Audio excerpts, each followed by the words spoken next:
In this video, I will quickly show you how to start on Fiverr with no experience and get your first clients. First, go to the Fiverr website and create a free account.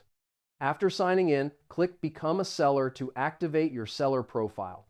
Next, choose a simple service you can offer, such as translation, typing, basic design, video editing, or writing.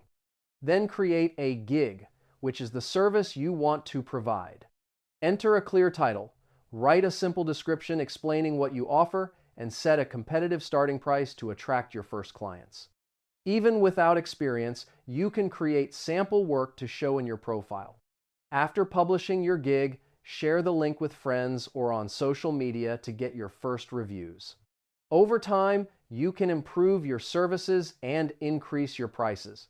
Starting with simple tasks helps you gain experience and build your reputation on the platform. And that's it. Now you know how to start on Fiverr with no experience. Save this video so you can check it again later if needed.